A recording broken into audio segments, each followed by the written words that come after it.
সংসদে কেন গণ অভ্যুত্থান হলো না? সংসদে উনি কেন যেতে পারেন নাই?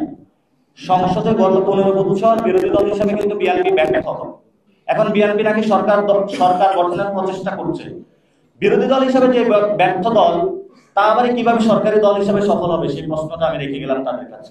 এই বিষয়গুলো বর্তমানে নির্বাচনে যে ভোটের ট্রেন বা হালচাল চলছে, এটা বড় বড় আপনার বড় বার্গেনিং কোশ্চেন হয়ে গিয়েছে, বড় ইস্যু হয়ে গিয়েছে। আসলে কার সাথে জাতীয় নাগরিক পার্টি জোট হবে, জাতীয় নাগরিক পার্টিকে একক ইলেকশন করবে নাকি আলাদা করবে, তা আমাদের এই কার্যক্রম বাছাই প্রক্রিয়াটা 13 তারিখ পর্যন্ত চলবে। আমরা ওপেন রাখবো এবং 15 তারিখে আমরা প্রাথমিক যে তালিকা সেটা প্রকাশ করব।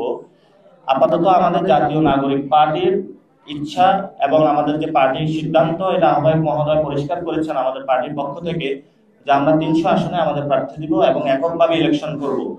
তবে একটি কথা থেকে যায়, যেহেতু বর্তমান পরিস্থিতিতে দেশ একটি সংকটকালীন মুহূর্তে রয়েছে, সেই জায়গাতে বিএনপি এবং জামায়াত ইসলাম যদি সংস্কার প্রক্রিয়াগুলো একটি জায়গাতে আসে এবং তারা যদি সংস্কারের ভবিষ্যতে বাস্তবায়ন করবে এ মর্মে প্রতিশ্রুতি দেয়, তাহলে বিএনপি অথবা জামায়াত যে কারোর সাথে আমাদের জোট হতে পারে। কিন্তু আমাদের এই যে প্রাথমিক যে শর্তটা রয়েছে, বিচার সংস্কার, এই বিষয়ে আমরা যদি সমাধান না হয় তাহলে কারোর সাথেই কোনো জোটে যাব না।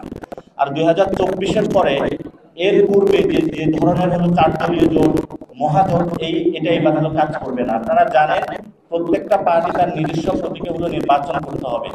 তো সেই জন্য হলো প্রতীক বিক্রির দিন শেষ। আবু সাঈদের বাংলাদেশে আর কারো আসলে প্রতীক বিক্রি করার সুযোগ নেই।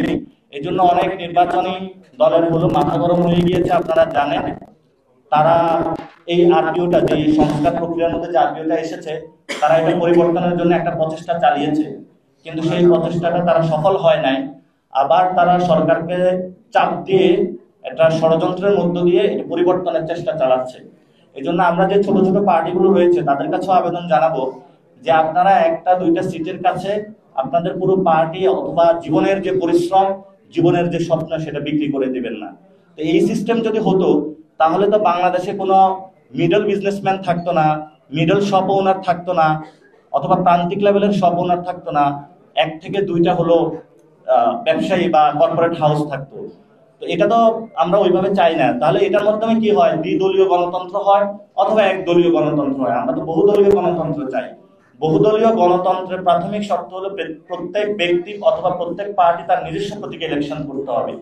বহুদলীয় গণতন্ত্রের অন্যতম শর্ত হলো কেউ চাঁদাবাজি সন্ত্রাসীদেরকে মনোনয়ন দিবে না। বহুদলীয় গণতন্ত্রের সৌন্দর্য হলো যে কেউ সংস্কার প্রক্রিয়ার বিরোধিতা করবে না। বহুদলীয় গণতন্ত্রের সৌন্দর্য হলো যে মাঠের মধ্যে গিয়ে কোনো মল্লযুদ্ধ করে জনগণকে ভোগান্তিতে দিবেন। আপনারা জানেন, আপনারা যখন এই অফিসে আসতেছিলেন, আজকে ঢাকার মধ্যে অনেক জ্যাম পড়েছে। কেন পড়েছে? গণভোট আগে হবে নাকি পরে হবে, এটা নিয়ে পুরো বাংলাদেশে মিছিল মিটিং চলতেছে। আবারে আপনারা দেখেছেন আমি মেয়র হয়ে অফিসে বসে গিয়েছি, আমাকে দেয় না কেন, এটার জন্য পুরো ঢাকা হলো অচল করে দেওয়া হয়েছে।